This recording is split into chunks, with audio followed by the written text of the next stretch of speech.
Hi and welcome. If you're brand spanking new to hearing about my channel each and every Monday, my name is Katie Cannon. I'm 5 times British gymnastics champion, helping you create a dream lifestyle and business.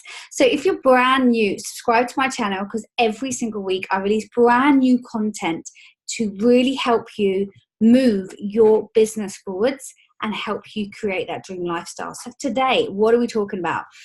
How to define your ideal client, but also how to talk in their love language. What does that mean? So a couple of episodes ago, I basically talked about how to define your ideal client, how to get super specific, how to really nail down all the strategies and the tips to really getting that super sharp, because it really is, guys, the secret to making your marketing successful. There is no point in having all these amazing marketing strategy if you don't know who you're talking to.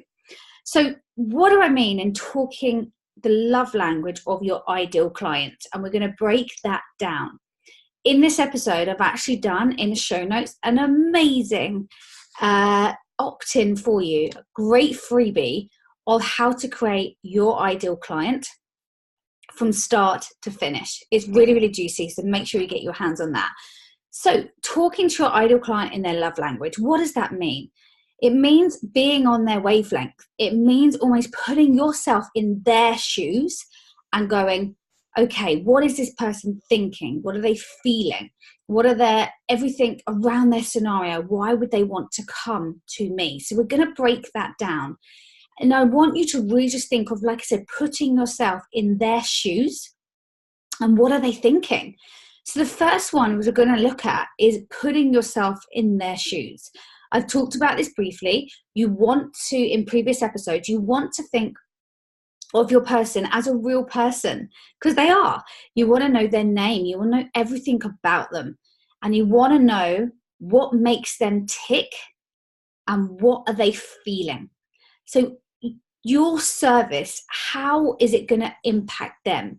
Are they feeling sad? Are they feeling overweight? Are they feeling depressed or have low energy? Are they feeling like they have no time, or they want to grow their own business but they just don't know how? How is that making them feel? Is it then impacting their world where they can't see their children as much or play with their children as much? Yeah. So really get deep. So how are they feeling?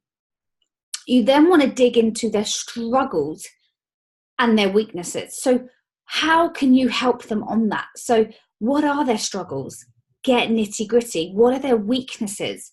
What are the key things they're struggling with at this moment in time? This can relate quite closely to how they're feeling. So what are their feelings? And then what are their strengths and their weaknesses? What makes them tick? Then you want to look at, what can your service do to give them loads of value? And why would they come to you? Why would they want to come to your service or your business to make themselves feel better? So how are you going to then market? So this is where the love language comes in. So when you found out about how they're feeling and about how their strengths and weaknesses and what gives them value, how are you going to then give them value from your service that you create? And then that will come across in the language that you use when you're talking to them.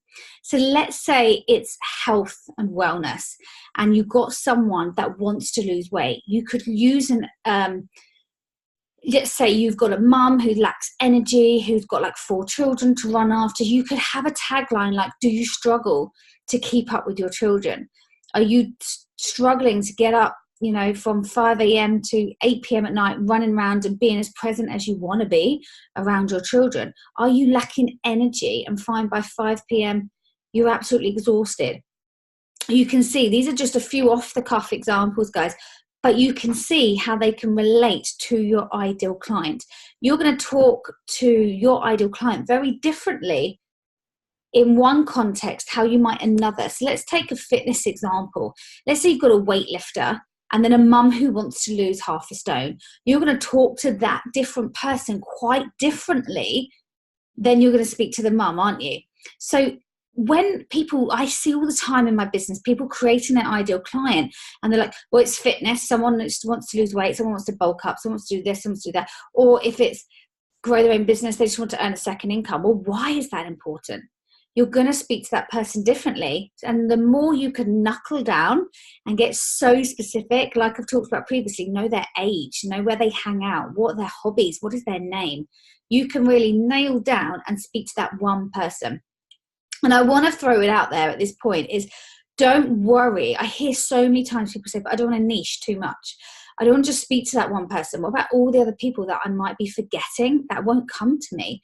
And my best advice on this would be, the more niched you can be, the better. I mostly help women entrepreneurs. Most of my marketing is directed at women entrepreneurs and people wanting to build their own business. Women. I do work with men as well, but I had to make that decision. I think, right, I can't serve everybody. So what do I need to focus on? It took me a while to think, okay, I'm going to focus on women.